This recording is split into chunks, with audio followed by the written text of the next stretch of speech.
Hi అండి. Already పిల్లలకి exam season start అయిపోయిందండి. అది మనందరికీ తెలిసిందే. స్పెషల్లీ 10థ్ క్లాస్ పిల్లలకి, ఇంటర్మీడియేటు, ఆ తర్వాత కాంపిటీటివ్ ఎగ్జామ్స్‌కి పిల్లలందరూ చక్కగా చదువుకుంటున్నారు. యాస్ ఎ సైకియాట్రిస్ట్‌గా నేను మీకు పిల్లలు ఏ విధంగా చదువుకుంటే మంచి పర్ఫార్మెన్స్ వస్తుంది అన్న దాని గురించి రాబోయే వీడియోల్లో తెలుసుకుందాం. ఈరోజు మనం తెలుసుకోబోయే టాపిక్ ఏంటంటే, ఫోకస్‌గా చదవడం అంటే ఏమిటి? దానివల్ల పిల్లలకు వచ్చే లాభాలు ఏంటిదన్న దాని గురించి మాట్లాడుకుందాం. చాలామంది పిల్లలు మేము 8 అవర్స్, 10 అవర్స్ చదివామంటారు.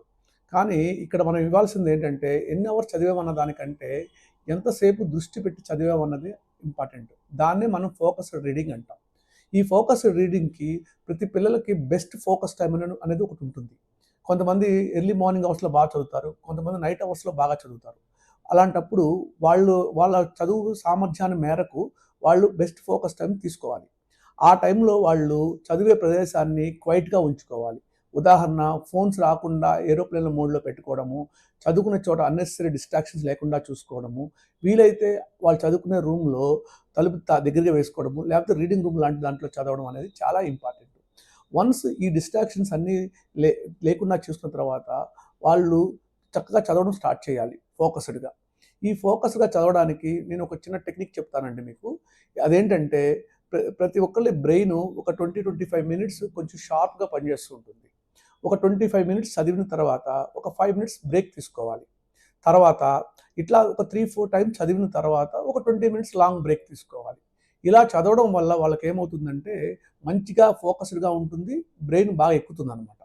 తర్వాత ఇలా చదువుతున్న సందర్భంలో మధ్యలో కొన్ని మినిట్స్ బ్రేక్స్ తీసుకున్నప్పుడు వాళ్ళు చదువుకున్న దాన్ని రీకాల్ చేసుకోవాలి.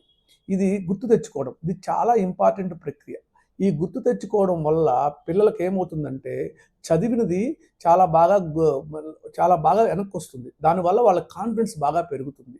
తర్వాత చాలామంది పిల్లలు ఏం చేస్తూ ఉంటారంటే కష్టమైన టాపిక్స్‌ని చదవకుండా వదిలేస్తూ ఉంటారు. ఇంకొంతమంది పిల్లలు ఏం చేస్తారు, వాళ్ళకి వచ్చింది చదివేసి అంతా చదివేసామని చెప్తూ ఉంటారు. అట్లా కాకుండా స్టార్ట్ చేసినప్పుడు చిన్న చిన్న టాపిక్స్‌ని బాగా ఈజీగా ఉన్న టాపిక్స్‌ని కొంచెం చదివిన తర్వాత పెద్ద పెద్ద టాపిక్స్‌ని బ్రేక్స్ చేయాలి. లైక్ ఇలా సబ్ టాపిక్స్‌గా బ్రేక్ చేసుకొని దాన్ని వన్ బై వన్ నేర్చుకుంటూ ఒకవేళ వాళ్ళకి రాలేదనుకోండి టీచర్స్ హెల్ప్ కానీ, కుటుంబ సభ్యుల హెల్ప్ కానీ, నౌఏడేస్ యూట్యూబ్స్‌లో చాలామంది లెక్చరర్స్ టాపిక్స్ చెప్తూ ఉంటారు. అక్కడ వినడం ద్వారా నేర్చుకొని దాని ద్వారా కాన్ఫిడెన్స్ గెయిన్ చేసి మెల్లగా దాన్ని బాగా నేర్చుకోవాలి. కాన్సెప్ట్‌ని బాగా నేర్చుకోవాలి. ఇలా నేర్చుకోవడం వల్ల వాళ్ళకి సబ్జెక్ట్స్‌లో ముందుకు వెళ్తూ ఉంటారు. తర్వాత వీళ్ళు ఇంకా చేయాల్సిందేంటంటే అలా అలా నేర్చుకునే క్రమంలో ఒక రన్నింగ్ నోట్స్ లాంటిది మెయింటైన్ చేయడము, ఆ రన్నింగ్ నోట్స్‌ని పదే పదే చదవడము, ఆ రన్నింగ్ నోట్స్‌లో ఎలా నేర్చుకోవాలంటే బొమ్మల ద్వారా, ఫ్లో చార్ట్స్ ద్వారా నేర్చుకుంటే ఇంకా చాలా బాగా గుర్తుంటుంది. ఇవన్నీ చేస్తూ పిల్లలు వారికి కావలసిన ఆహారము మంచిగా న్యూట్రిషనల్ ఫుడ్ తీసుకోవాలి. దాంతో పాటు డైలీ 6 అవర్స్ స్లీప్ మ్యాండేటరీ. ఇలా స్లీప్ 6 అవర్స్ పడుకున్నప్పుడు వాళ్ళు short term memory, long term మెమరీగా మారుతుందండి. దీనివల్ల వాళ్ళు చదివినది బాగా గుర్తుపెట్టుకునే ఆస్కారం ఉంటుంది. తద్వారా వాళ్ళు మంచి మార్కులు తెచ్చుకునే అవకాశం ఉంటుంది.